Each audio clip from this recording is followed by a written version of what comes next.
गांव के सिरे पर एक माँ बेटी झोपड़ी में रहती थी। माँ विधवा थी तो बेटी कुंवारी।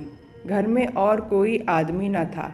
बेटी गौरा बाग से पत्तियां बटोर कर लाती तो माँ गंगा भाड़ झोंकती थी। इससे सेर भर अनाज मिल जाता तो दोनों खाकर सो पड़ती थी। इसी से उनका गुजर बसर हो रहा था। हर माँ की तरह गौरा की माँ को भी हमेशा यही चिंता रहती थी कि किसी तरह उसकी बेटी की सगाई हो जाए। पति के मर जाने के बाद गंगा ने कभी दूसरा घर नहीं बसाया, ना ही कोई रोजगार शुरू किया था। तब भी माँ बेटी सुकून से रहती थी।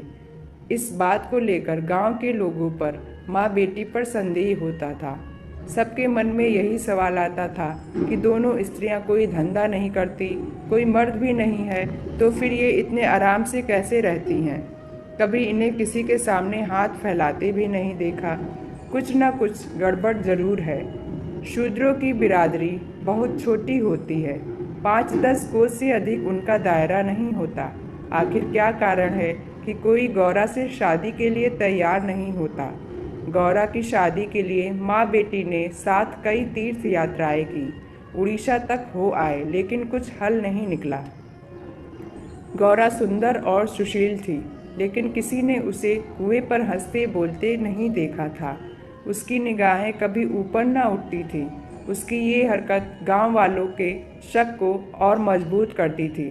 सभी को यही लगता कि कोई स्त्री इतनी सती कैसे हो सकती है। दिन गुजरते गए। गौरा की माँ चिंता में घुलती जा रही थी। उधर गौरा की सुंदरता, उसकी जवानी गांव वालों की नज़रों में चुभ रही थी। एक परदेसी गांव से दूर नौकरी की खोज में कलकत्ता जा रहा था। 10-12 कोस दूर पहुंचते उसे रात हो गई। उस समय वह एक गांव में पहुंचा था। वह लोगों से किसी कहार का घर पूछते हुए गंगा के घर पहुंचा। परदेसी को देख गंगा बहुत खुश हुई। गंगा में उस परदेसी से उसका नाम पूछा तो परदेसी ने बताया कि उसका नाम मंगरू है। इसके बाद गंगा ने मंगरू का खूब आदर सत्कार किया, उसके लिए अच्छे पकवान भी बनाए। धीरे धीरे दोनों की बातचीत भी बढ़ने लगी। इसी दौरान शादी की चर्चा भी छिड़ गई। मंगरू नौजवान था, तभी उसकी निगाह गौरा पर पड़ी। गौरा एक सुंदर और शांत हाव भाव की लड़की थी, जिसे देखते ही मंगरू भी मोह में पड़ गया और वह झट से गौरा से सगाई के लिए मान गया। उसने 2-4 गहने खरीदे और कपड़े उधार लेकर सगाई कर ली। गंगा बेटी दामाद को अपनी नज़रों से दूर नहीं करना चाहती थी, इसलिए दोनों गंगा के साथ ही रहने लगे। 10-15 दिन भी नहीं बीते थे कि मंगरू के कानों में कई तरह की बातें पड़ने लगी। बिरादरी के अलावा दूसरी जाति के लोग भी कई तरह की बातें बनाने लगे। मंगरू इन अटकलों से परेशान हो गया था, लेकिन वह गौरा को छोड़ना भी नहीं चाहता था। 1 महीने बाद मंगरू अपनी बहन के घर गया। बहन ने खाना परोसा। मंगरू ने बहनोई को साथ खाने के लिए कहा। बहनोई बोला, तुम खा लो, मैं बाद में खा लूँगा। मंगरू को कुछ संदेह हुआ। उसने साफ पूछ लिया कि आखिर बात क्या है। बहनोई बोला, मैं तुम्हारे साथ नहीं खा सकता। तुमने बिरादरी से बाहर शादी की है, किसी से ना कुछ पूछा ना कुछ बताया। जब तक पंचायत नहीं होगी मैं तुम्हारे साथ उठ बैठ नहीं सकता। तुम्हारी हरकत की वजह से मैं समाज से रिश्ता नहीं खत्म कर सकता। मंगरू तेजी से उठा और ससुराल लौट आया। मन बेचैन था। उसने किसी से कुछ नहीं कहा और रात के अंधेरे में गौरा को छोड़कर चला गया। इसी तरह कई साल बीत गए, लेकिन मंगरू का कुछ पता न चला। पति के गायब होने पर भी गौरा उदास न थी। वह हंसती खेलती, मांग में सिंदूर लगाती, रंग बिरंगे कपड़े पहनकर तैयार होती थी। अपने पीछे मंगरू एक भजन की किताब छोड़ गया था। खाली समय में गौरा उस किताब से कोई भजन गाती थी। पहले गौरा गांव की औरतों से ज़्यादा मिलती जुलती नहीं थी। दरअसल उसके पास उन स्त्रियों से बात करने के लिए कोई विषय नहीं होता था। गौरा के पास अब गृहस्थ जीवन की ढेरों बातें थीं, जिसकी चर्चा वह गली मोहल्ले की औरतों के साथ करती थी।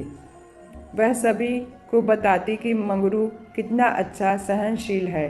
तभी वहाँ मौजूद एक स्त्री ने पूछ लिया, गौरा, मंगरू तुम्हें छोड़कर क्यों चला गया? गौरा कहती, मर्द कभी ससुराल में रह सकता है भला? बाहर जाकर पैसे कमाना ही मर्द का असली काम है।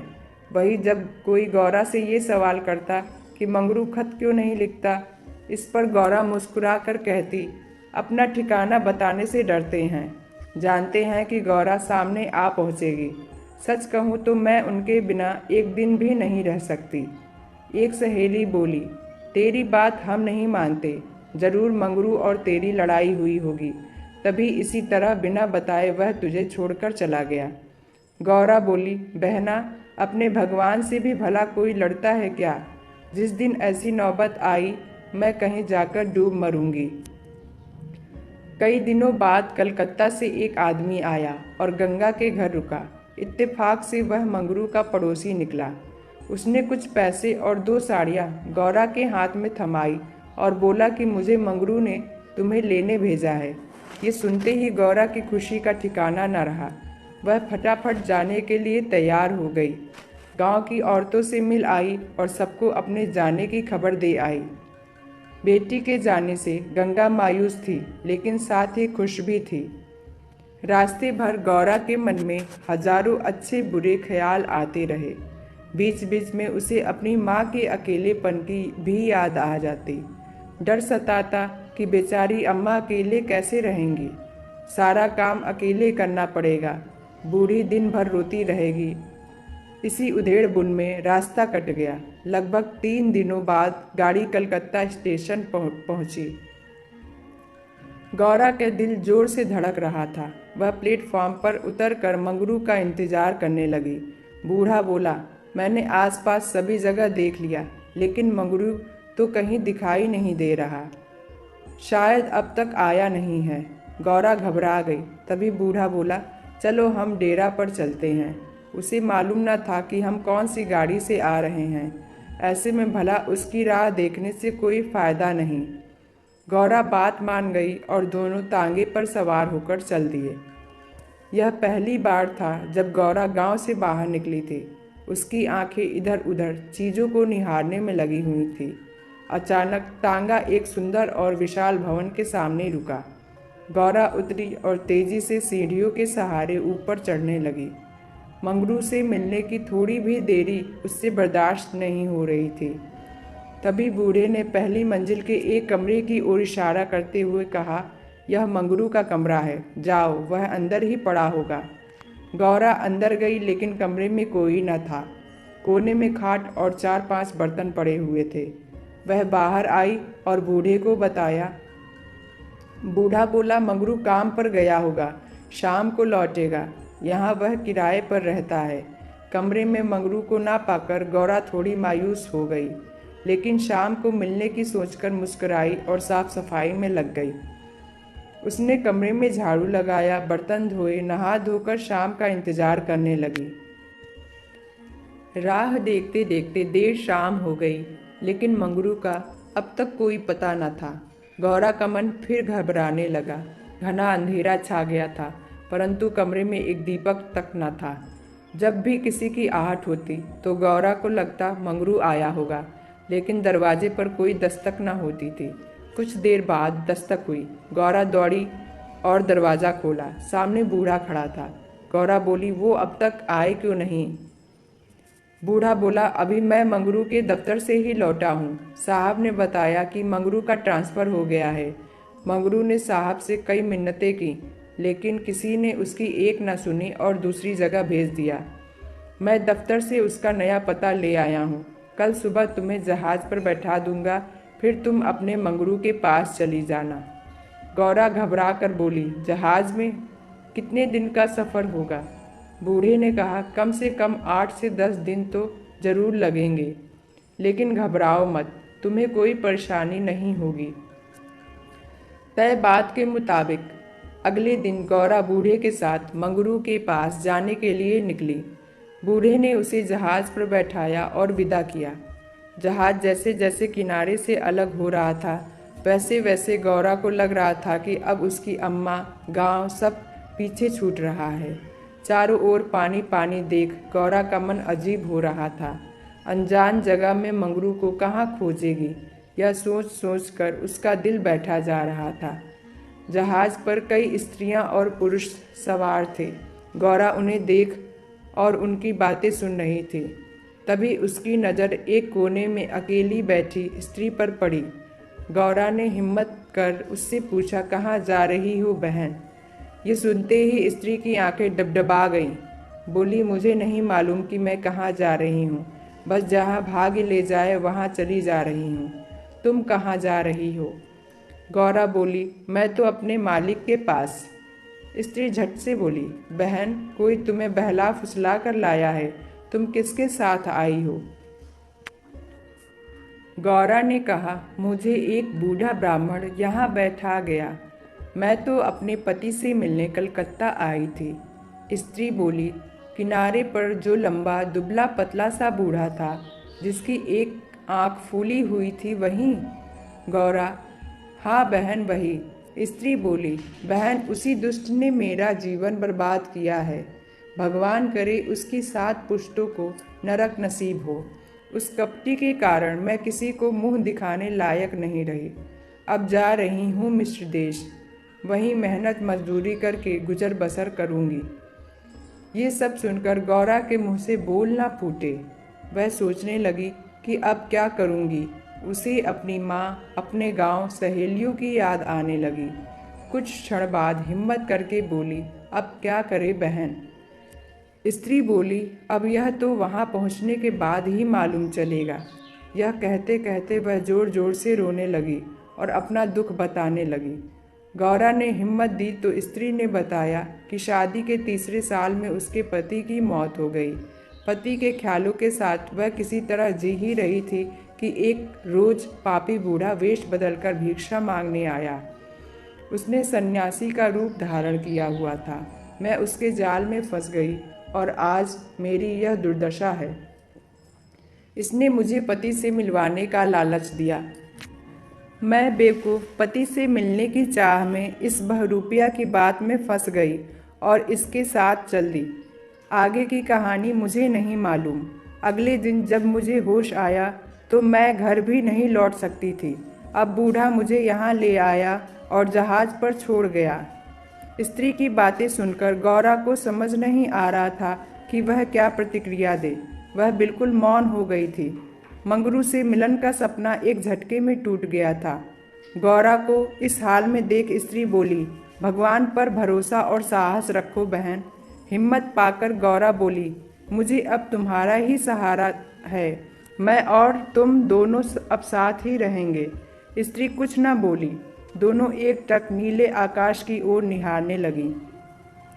कई घंटों बाद जहाज किनारे पर पहुंचा। सभी यात्री उतरने लगे। तट पर मौजूद एक आदमी सभी यात्रियों के नाम लिख रहा था। अब गौरा के उतरने की बारी आई। जैसे ही उसने पांव नीचे रखा, वह चौंक गई। उसके शरीर में करंट दौड़ गया। वह जड़ बन गई, न कुछ बोल पा रही थी और न ही पीछे से आवाज़ दे रहे यात्रियों की बात सुन रही थी। ऐसा लगा मानो दुनिया रुक गई हो। गौरा के सामने वह दृश्य था जिसकी उसने उम्मीद छोड़ दी थी। तट पर खड़ा व्यक्ति जो यात्रियों के नाम लिख रहा था, वह कोई और नहीं बल्कि मंगरू था। गौरा इस क्षण 7वें आसमान पर थी। उसकी खुशी छिपाए नहीं छिप रही थी। मंगरू ने अपना हाथ आगे बढ़ाया। गौरा ने प्रतिक्रिया न दी। इतने में यात्रा के दौरान मिली स्त्री ने गौरा को कोहनी मारी। गौरा लड़खड़ा गई। मंगरू ने उसे थाम लिया। स्त्री, क्या हुआ? इस आदमी को पहचानती हो? गौरा बोली, बहुत अच्छी तरह से। ये ही तो वे हैं जिनसे मिलने के लिए मैं घर से निकली। स्त्री बोली, अच्छा तो ये तुम्हारे पति हैं? अब तो तुम मेरे साथ ना आओगी, मुझे भूल जाओगी। गौरा बोली, क्या ऐसा भी हो सकता है भला? तुमने मुझे सहारा दिया है। मंगरू इन दोनों से दूर अपने काम पर लगा हुआ था। वह यात्रियों से जानकारियां जुटाने में व्यस्त था। गौरा कोने में खड़ी मंगरू को निहार रही थी। कुछ देर बाद उसका काम खत्म हुआ और वह गौरा के पास आया। मंगरू, तुम कौन हो? क्या नाम है तुम्हारा और कहाँ से आई हो? गौरा मंद मंद मुस्काई और बोली, गौरा नाम है हमारा, मदनपुर बनारस से आए हैं। मंगरू ने उसका हाथ थाम लिया और आंखों में आंसू लिए बोला, भला तुम यहाँ आई कैसे? गौरा ने उसके आंसू पोंछे और चौंक कर बोली, तुमने ही तो बुलावा भेजा था, सो मैं आ गई। मंगरू को समझ नहीं आया कि गौरा क्या कह रही है। उसने बोला, मैंने कब बुलावा भेजा? भला मैं तो पिछले 7 सालों से यहाँ कैद हूँ, चाहकर भी घर नहीं जा सका। गौरा घबरा कर बोली, तुमने बूढ़े को नहीं भेजा था मुझे लाने के लिए? मंगरू बोला, बिल्कुल नहीं। गौरा का मन छोटा हो गया। उसने इस जवाब की आशा न की थी। गौरा गुस्से में बोली, मैं कल ही यहाँ से चली जाऊंगी, मुझे तुम पर बोझ नहीं बनना। मंगरू बोला, अब तुम यहाँ से अगले 5 सालों तक नहीं जा सकती गौरा, यही यहाँ का नियम है। गौरा बोली, ठीक है, फिर मैं अलग रहकर अपना पेट पाल लूँगी, लेकिन तुम पर भार ना बनूंगी। मंगरू बोला, तुम मेरे लिए कभी बोझ नहीं हो सकती गौरा, तुम सती हो, देवी हो। जिस बूढ़े आदमी ने तुम्हें बहकाया उसी ने मुझे भी यहाँ भेजा है। आओ मेरे साथ, मेरे ठिकाने पर चलो, वहाँ आराम करने, फिर आगे बातें होंगी। यह स्त्री कौन है तुम्हारे साथ? गौरा बोली, यह मेरी सहेली है, यात्रा के दौरान जहाज पर मिली। इसका यहाँ कोई न है, अतः यह मेरे साथ ही रहेगी। मंगरू मान गया। तीनों लोग पैदल चल दिए। तभी सामने से 2 लंबे चौड़े शरीर के आदमी आते दिखाई दिए। मंगरू के पास आकर दोनों आदमियों ने बोला, आज से दोनों औरतें हमारी। मंगरू के क्रोध का ठिकाना न था। मंगरू चिल्ला कर बोला, ये दोनों मेरे घर की स्त्रियां हैं, इन पर आंख तक न डालना। दोनों आदमी ठहाके लगाकर हंस पड़े। मंगरू का गुस्सा और बढ़ गया। तभी एक आदमी गौरा की ओर बढ़ा और उसका हाथ पकड़ने की कोशिश करने लगा। मंगरू चिल्लाया, छूना मत, वरना अच्छा नहीं होगा। दोनों आदमी सहम गए और बाद में देख लेने की धमकी देकर आगे निकल गए। मंगरू, गौरा और उसकी सखी आगे बढ़ गए। मंगरू बोला, इसलिए मैं कह रहा था कि ये जगह तुम जैसी औरतों के लिए नहीं है। अचानक सामने से एक अंग्रेज आ पहुंचा। उसने मंगरू से कहा, जमादार, ये दोनों औरतें आज से मेरे कोठे में रहेंगी। मंगरू ने हाथ जोड़ लिए, बोला, साहब, ये मेरे घर की औरतें हैं, इन्हें जाने दीजिए। अंग्रेज बोला, झूठ मत बोलो तुम। गौरा की ओर इशारा कर उसने कहा, इसको हमारी कोठी में भेज दो। मंगरू कांप गया और ना में सिर हिलाने लगा, लेकिन तब तक अंग्रेज आगे बढ़ चुका था। साहब की बात पर अमल करना जमादार का काम था। मंगरू समझ नहीं पा रहा था कि वह क्या करे। आखिरकार रास्ता खत्म हुआ। सामने मजदूरों के रहने के लिए मिट्टी के घर बने थे। बाहर दर्जनों की संख्या में स्त्री और पुरुष बैठे थे। सभी गौरा और सखी को गंदी नज़रों से घूर रहे थे। किसी तरह नज़र बचाकर मंगरू दोनों औरतों को घर ले गया और खुद दरवाजे पर बैठा रहा। दोनों स्त्रियां कमरे के भीतर अपने भाग्य को कोसती, तो मंगरू दरवाजे पर बैठा रखवाली करता रहा। किसी तरह रात बीती। अगले रोज दिन किसी तरह कट गया। रात के तकरीबन 10 बजे दरवाजे पर दस्तक हुई। मंगरू निकला तो देखा सामने सिपाही खड़ा है। सिपाही बोला, चलो, तुम्हें साहब ने बुलाया है। मंगरू बोला, भाई, तुम हमारे देश के आदमी हो, मुझ पर मुसीबत आन पड़ी है, मदद करो। जाओ, साहब को कह दो कि मंगरू घर पर नहीं है। सिपाही बोला, ना बाबा, वह बहुत गुस्से में है, मैं ऐसा कुछ नहीं कह सकता, तुम साथ चलो। मंगरू के पास कोई चारा न था। वह सिपाही के साथ निकल गया। मंगरू को सामने देख साहब जोर से चिल्लाया, वह औरत कहाँ है? कल तुम उसे मेरे कोठे पर क्यों नहीं लाए?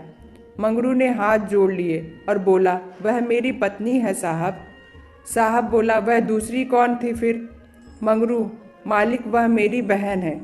साहब गुस्से में बोला, हम कुछ नहीं जानते हैं, तुम उन दोनों में से किसी एक को लेकर आओ जल्दी। मंगरू साहब के पैरों में गिर गया और रोने लगा, लेकिन साहब का दिल नहीं पसीजा। उसने आदेश दिया, जल्दी एक स्त्री को लेकर आओ, वरना तुम्हें कोड़े पड़ेंगे। मंगरू कोड़े खाने को तैयार हो गया। साहब नशे में था। उसने ना आओ सोचा ना ताओ, हंटर निकाला और कोड़े बरसाने शुरू किए। मंगरू की चीख निकल आई। साहब उसे लगातार कोड़े मारते रहे, लेकिन वह अपने घर की औरतों की इज्जत देने को तैयार ना हुआ। उसने अपने प्राण त्यागना बेहतर समझा। इधर गौरा और सखी कमरे में बैठे मंगरू की बाट देख रही थी। उन्हें क्या पता कि मंगरू पर क्या बीत रही थी। अचानक किसी के चीखने रोने की आवाज़ सुनाई पड़ी। कान लगाकर सुना तो कलेजा मुंह को आ गया। यह मंगरू की आवाज़ थी। गौरा दौड़कर दरवाजे पर पहुंची। मंगरू की आवाज़ सुनकर उससे रहा न गया तो आवाज़ के पीछे दौड़ गई। फाटक खुला था। गौरा कोई है आवाज़ देने लगी, लेकिन जवाब न मिला। वह अंदर जा पहुंची। सामने मंगरू खुले बदन लहूलुहान हुए खड़ा था और अंग्रेज उस पर चाबुक बरसा रहा था। गौरा से यह सहन नहीं हुआ। वह दौड़कर मंगरू से लिपट गई और बोली, इनके बदले जितना चाहो मुझे मार लो, लेकिन इन पर दया करो। अंग्रेज खुश होकर गौरा से बोला, तुम यहाँ मेरे पास रहोगी तो मैं इसे छोड़ दूंगा। गौरा बहुत असहाय महसूस कर रही थी, कुछ ना बोली। वही मंगरू दर्द से कराह रहा था। जिस साथ के लिए वह यह सब कर रहा था, उसकी आंखों के सामने वह उससे छूट रहा था। गौरा ने दिल पर पत्थर रखकर कहा, मुझे तुम्हारी शर्त मंजूर है, लेकिन अपने पति के स्वस्थ होने के बाद मैं तुम्हारे पास आऊंगी। अंग्रेज बात मान गया। उसने मंगरू पर अत्याचार बंद किया और सिपाही को उसे अस्पताल में भर्ती कराने का आदेश दिया। मंगरू को अस्पताल ले जाया गया। गौरा भी उसके साथ थी। इलाज के दौरान गौरा एक क्षण के लिए भी मंगरू के सामने से नहीं हटी। 4 दिनों के इलाज के बाद मंगरू ने आंखें खोली। तय शर्त के मुताबिक अब गौरा को मंगरू का साथ छोड़ अंग्रेज के पास जाना था। यह उसे मंजूर नहीं था। ऐसे में उसने मरना बेहतर समझा। अस्पताल के बाहर नदी की धार बह रही थी। गौरा जाकर उसमें कूद पड़ी। आनन फानन में एक अस्पताल कर्मचारी दौड़ा, मंगरू के पास आया और गौरा के नदी में कूदने की सूचना दी। मंगरू की आंखों के सामने अंधेरा छा गया। उसे कुछ समझ नहीं आया। दौड़कर नदी के सामने पहुंचा और छलांग मार दी। जीते जी जो कभी साथ नहीं रह पाए, अब वे दोनों परलोक की यात्रा में साथ जा रहे थे। कहानी से सीख। शूद्र कहानी से हमें यह सीख मिलती है कि व्यक्ति को अपना मन साफ और सच्चा रखना चाहिए। किसी कार्य को करने के पीछे यदि आपकी नियत नेक होती है तो नियति आपके साथ कभी बुरा नहीं करेगी।